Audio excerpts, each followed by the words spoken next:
Oke, assalamualaikum warahmatullahi wabarakatuh.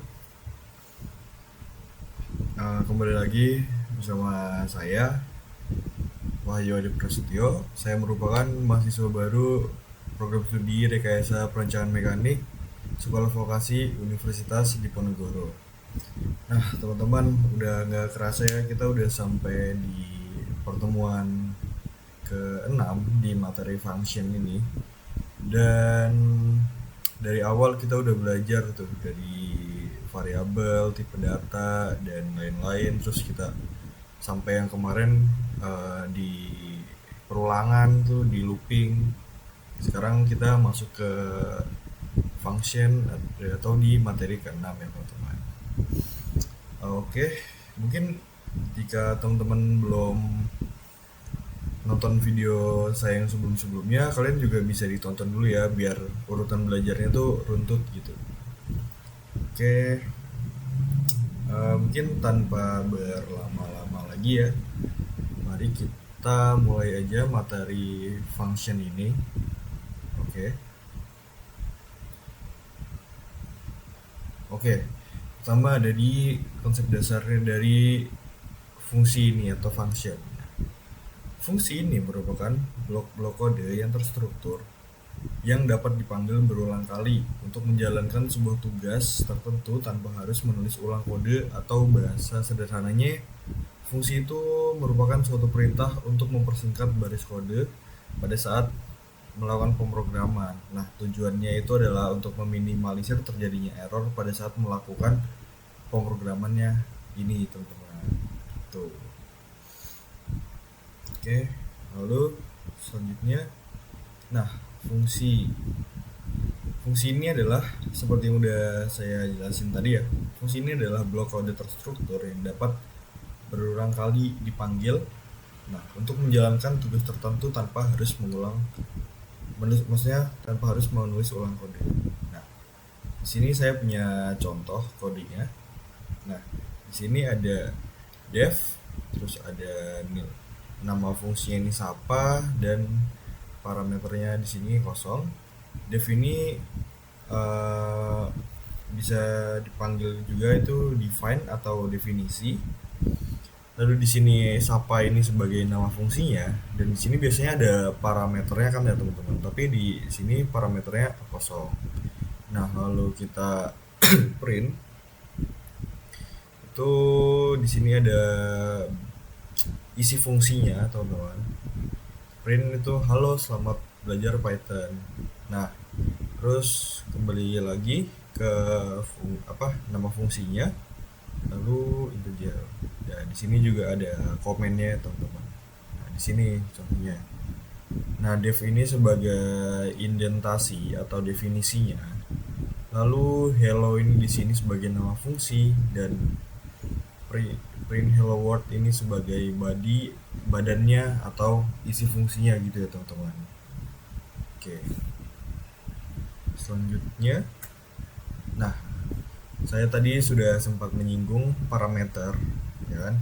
Nah, parameter ini adalah input untuk fungsi. Jadi parameter ini adalah variabel yang diteruskan gitu ke dalam fungsi sebagai inputnya. Contohnya di sini ada di def define atau sapa underscore nama, di nama. Nanti printnya itu ada halo rumah di parameternya ini gitu. Parameternya di sini itu nama ya teman-teman. Selanjutnya adalah ada jenis parameter di dalam Python. Nah, jenis parameter di dalam Python itu ada 3 ya teman-teman. Pertama ada positional parameter atau positional parameter ini urutannya itu harus sama. Lalu yang kedua ada keyword parameter. Nah, ini berdasarkan nama, memanggil fungsi parameter ini berdasarkan namanya. Lalu ada default parameter atau ada nilai bawaannya. Oke, di sini langsung aja ada kodenya ya. Nah, def atau definisinya, lalu di sini ada nama fungsinya. Nah, di dalam sini ada parameternya. Nah, Di sini aku pakai default parameter ya. Jadi pertama ada salam, ini apa kabar, dan nama. Ada ini apa parameter nama juga. Nah, namanya temanku.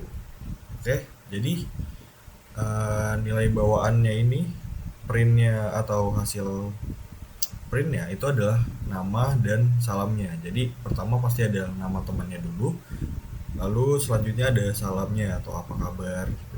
Jadi misal namanya, nah ini contohnya gini nih, Sapa misal. Ini sesuai nilai bawaannya ya. Web, iya kabarmu gitu. Gimana kabarmu? Nah, posisional ini urutnya sesuai sama parameternya teman-teman. Jadi sapanya ini aweb, terus salamnya tuh apa kabarmu. Jadi hasil printnya ini adalah aweb apa kabarmu gitu. Oke, selanjutnya. Nah, fungsi rekursif. Fungsi rekursif ini adalah fungsi yang memanggil dirinya sendiri. Contohnya itu ada di fungsi faktorial atau di Fibonacci, teman-teman. Di sini ada definisi faktorial, ini parameternya n. Nah, jika n ini sama dengan 1, maka mengembalikan itu mengembalikannya itu juga 1, teman-teman. Nah, ada returnnya n dikali faktorial n min 1. Oke, gini. Nah, oke, semisal di sini ada ilustrasinya ya dari fungsi rekursif ini sendiri. Misal 5 faktorial. Nah, di sini ada misal kita print faktorialnya itu adalah 5. Nah, seperti yang kita tahu sendiri, faktorial itu adalah 5 dikali 4 dikali 3 dikali 2 dikali 1. Nah, di sini faktorialnya adalah 5.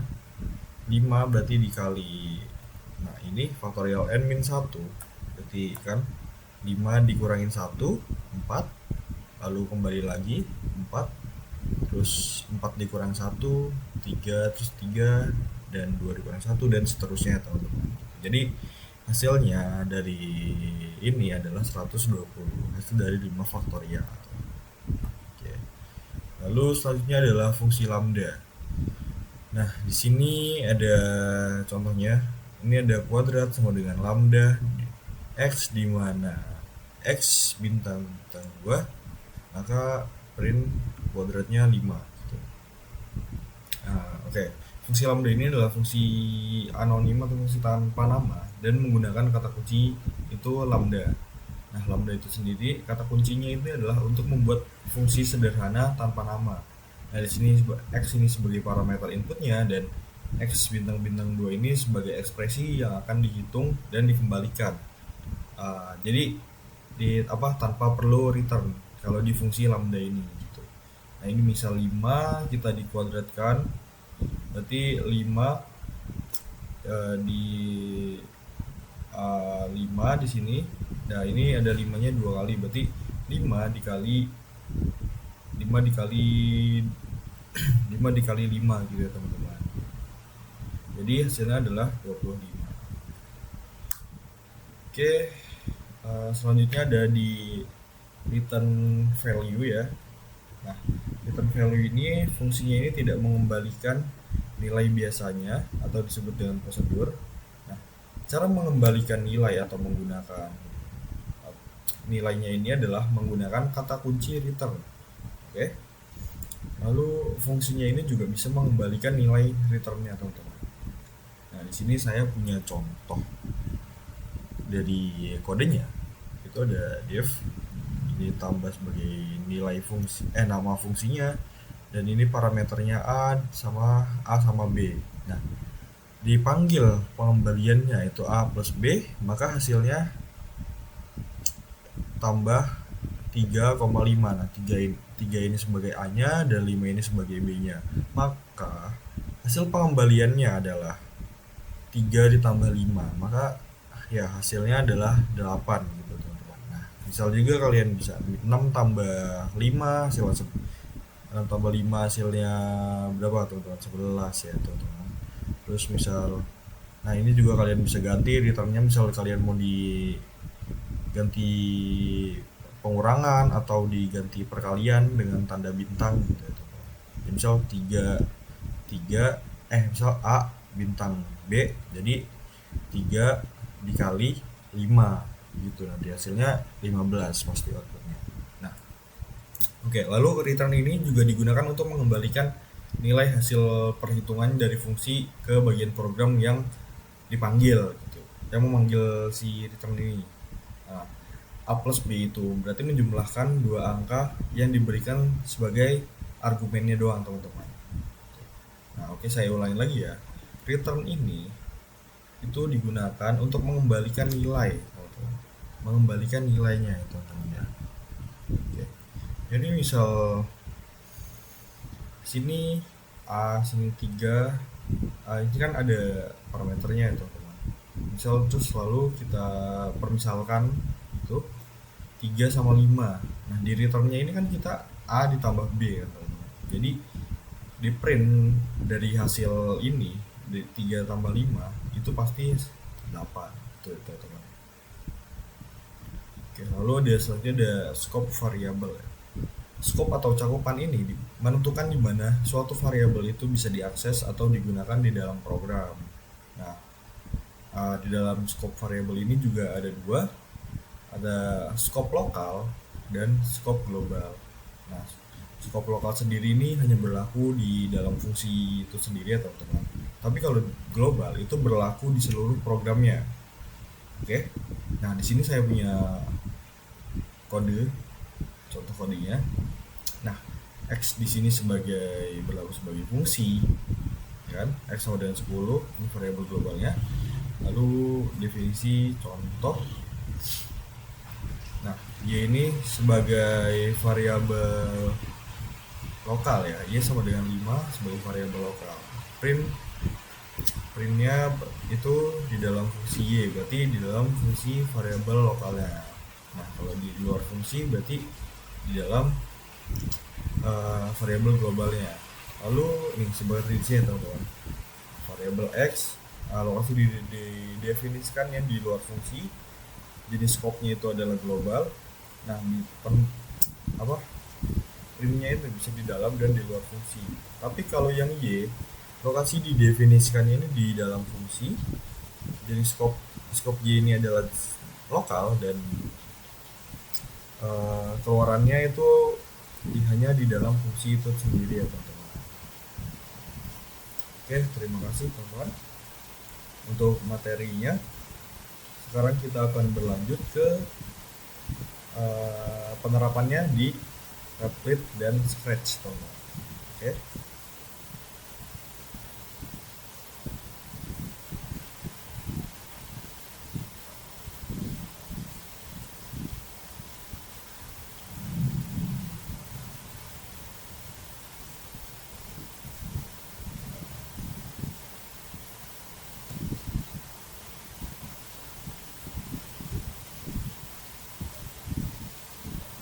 Oke teman-teman, di sini saya punya project kalkulator sederhana yang dimana seperti yang kita tahu ya, kalkulator kan untuk menambahkan penjumlahan, pengurangan, perkalian dan pembagian gitu ya teman-teman.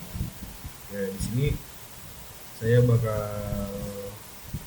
kasih tahu kalau kita ini juga bisa membuat blok kita sendiri menggunakan di MyBlock sini teman-teman. Jadi kita bisa membuat sebuah blok. Oke, di sini ya, di Scratch ini. Lalu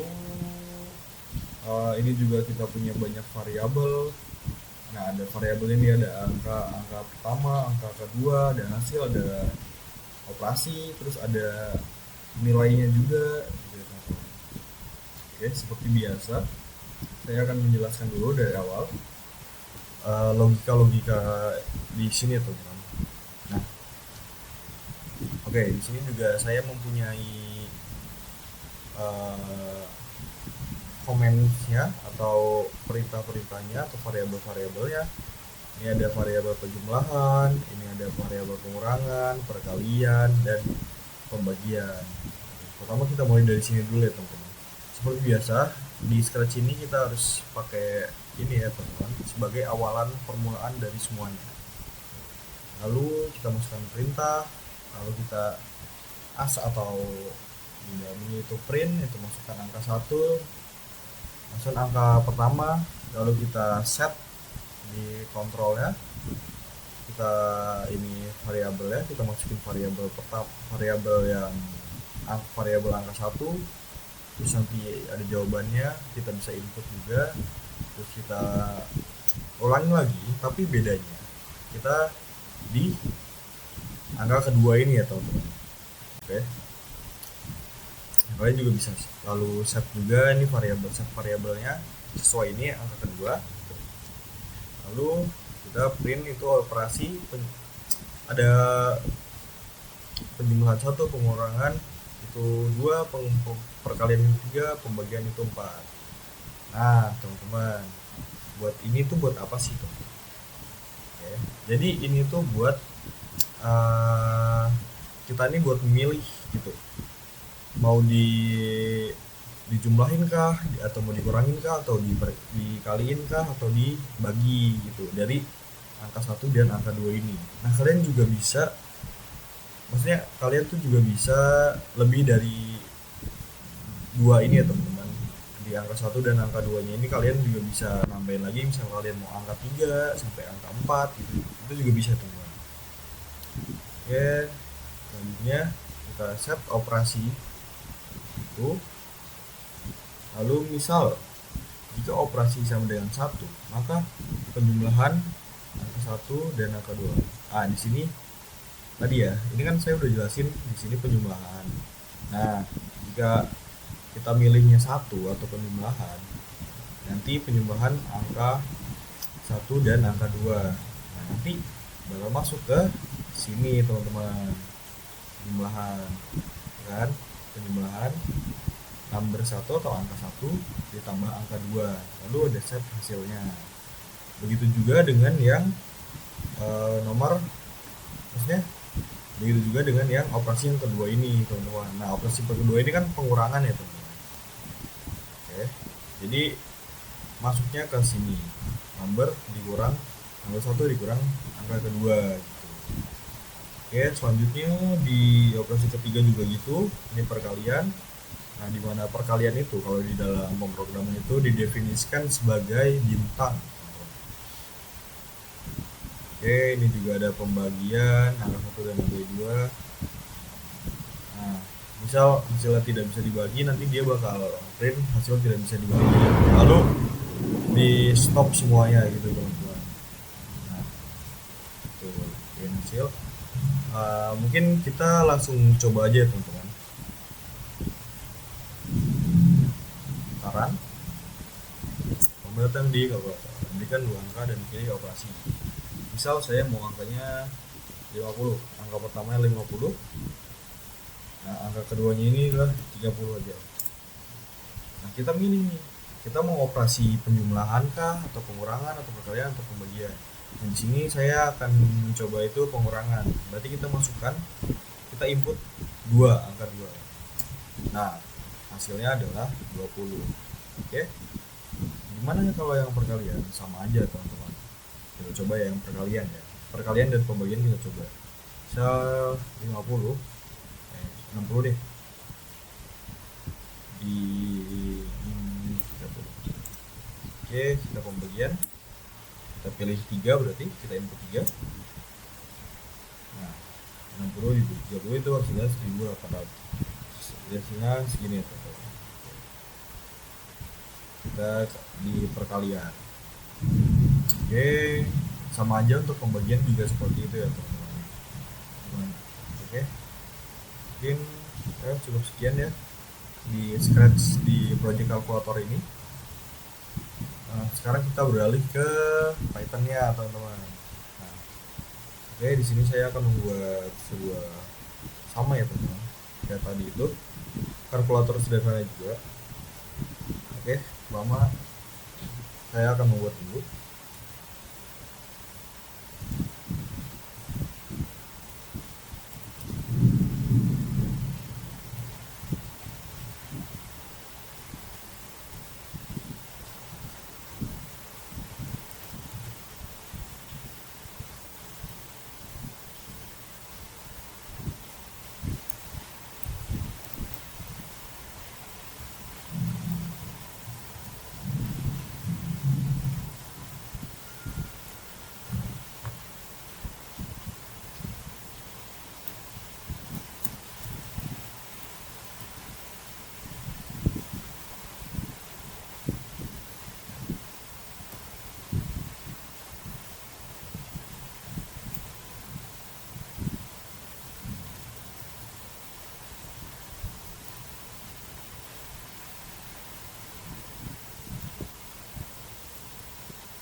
Oke teman-teman, kita udah selesai membuat programnya. Oke, sekarang kita bakal cek apakah ada typo di sini teman-teman. Oke, ini ada yang salah di line 1.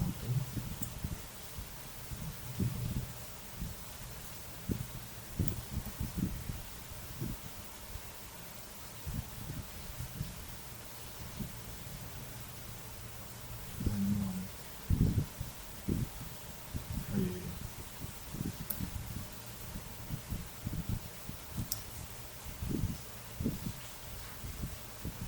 Kita coba run lagi. Apa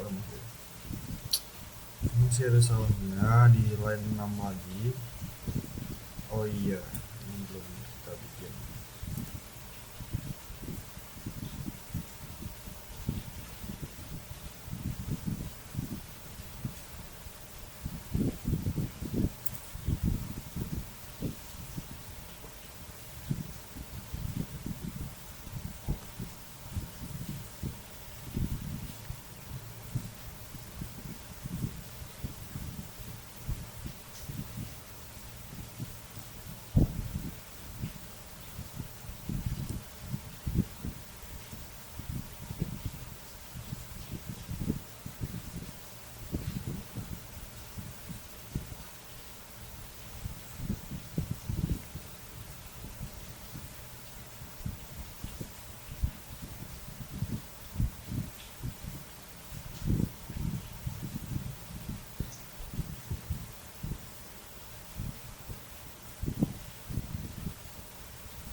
Oke, kita udah selesai teman-teman. Maaf tadi ada sedikit error, salah naruh ini ya, salah penempatan ini ya tadi teman-teman. Langsung aja kita coba run di sini. Nah, seperti sana 45, misal 45, angka keduanya itu udah 30. Nah, operasinya kita mau input yang di pertama aja, penyuluhan. Nah, hasilnya 75. Ya, jadi kira-kira begitu ya teman-teman untuk aplikasinya dalam Replit ini atau di Python ini menggunakan sintaks Python gitu teman-teman. Oke, selanjutnya kita beralih ke dalam ada satu lagi teman-teman, project satu lagi. Nah, ini adalah project namanya nilai sekolah, atau automatic grade school gitu. Nah, di sini ada, oh baik sekali ya teman-teman. Ya, tenang aja teman-teman. Ini simpel sudah tuh. Ini sama aja kayak tadi. Cuman bedanya ini tuh nanti bakal uh, apa nilai minimum nilainya, ada nilai maksimumnya, dan ada rata-rata dari hasil penjumlahannya gitu teman-teman. Oke, pertama di sini kita punya list atau list nilainya itu dari panjangnya ini adalah 10, dan seperti biasa kita punya blok di sini. Kita punya blok ini adalah untuk menjumlahkan nilai rata-ratanya, nih nilai maksimumnya dari listnya, dan ini adalah nilai minimum dari list. Ya nanti kita yang bakal kita input nilainya. Dari sini adalah ada apa, mengambil data nilai dari kita gitu, dari kita masukin. Nah, ini sama aja teman-teman. Misal define get grades from user, itu kita setnya set variabel ya, variabelnya ini adalah nanya untuk nilainya ini jumlahnya berapa, kita setnya ke true. Nah, kita ini bakal ngulang sampai nilai ini false. Oke. Nah, nilainya false ini ketika ininya adalah min 1 ya teman-teman. Kan nggak ada nilai min 1 ya teman-teman. Maksimal kan 0 ya kalau nilai. Oke, sama aja gitu. Apa lagi ya? Nah, di sini eh, kita kasih panjang dari grade ini adalah sama dengan 0 dulu. Lalu kita say atau print begini, join panjang dari grades-nya atau nilainya gitu. Lalu di sini ada nilai minimumnya berapa, nanti kita bakal mengetahuinya, nilai maksimumnya berapa dan nilai rata-ratanya berapa gitu. Ini sama aja teman-teman.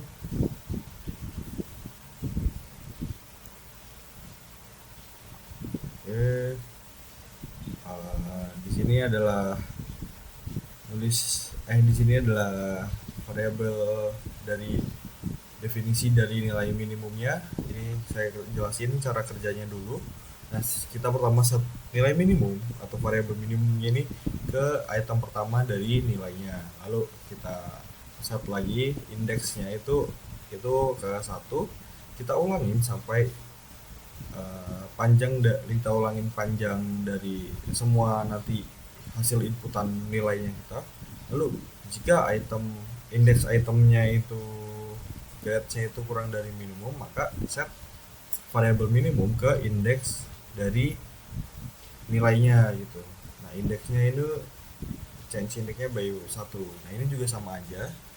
Bedanya ini nilai maksimumnya atau nilai itunya maksimumnya ini lebih dari sama dengan lebih ya. Oke.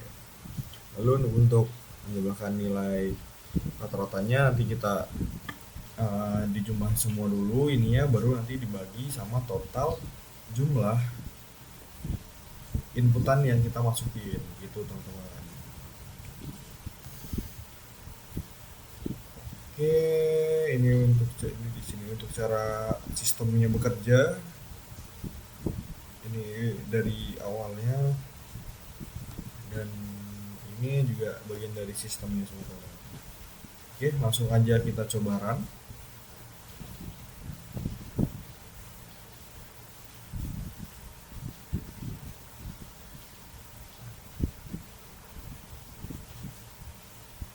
Ya, misal 4 oke 7 8 3 9 8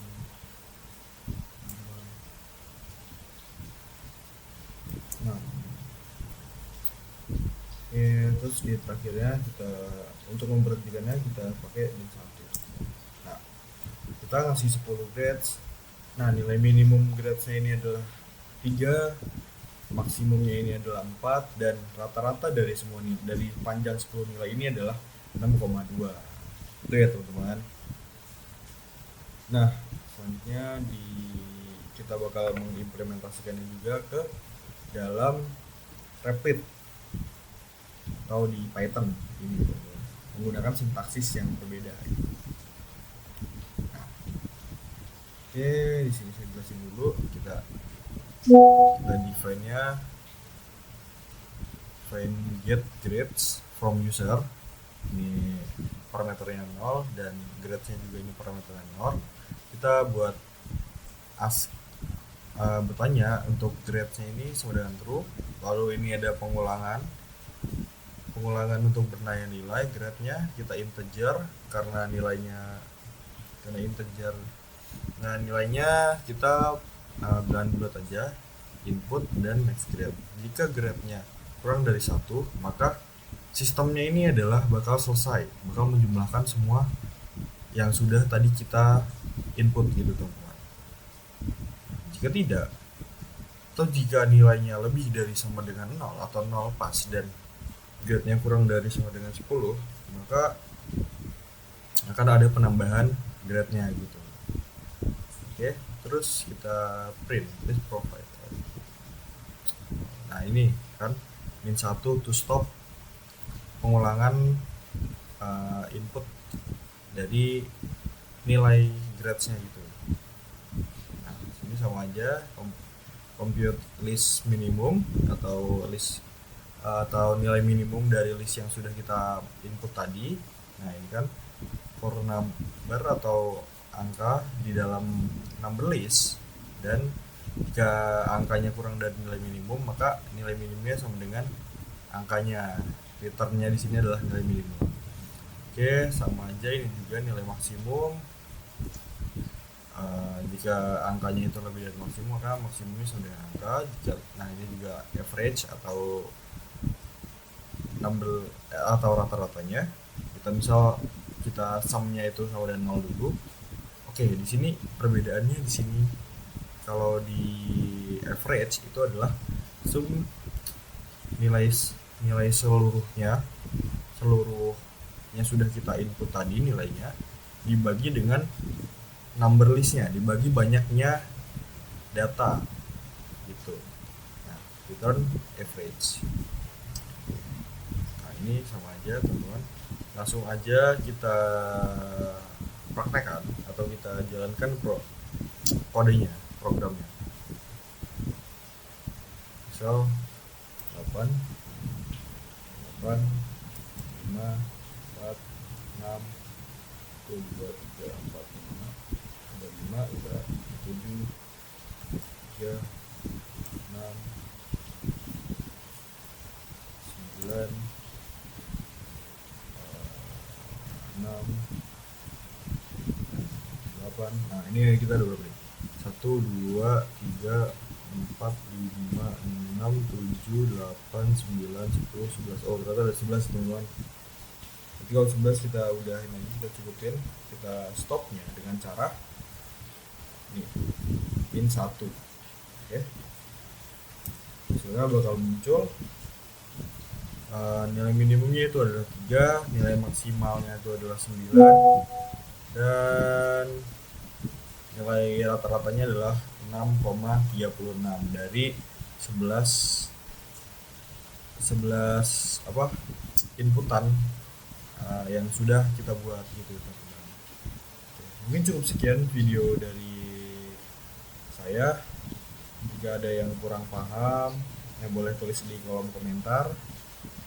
Ya, terima kasih teman-teman yang sudah menyimak, dan sampai jumpa di materi berikutnya. Bye bye.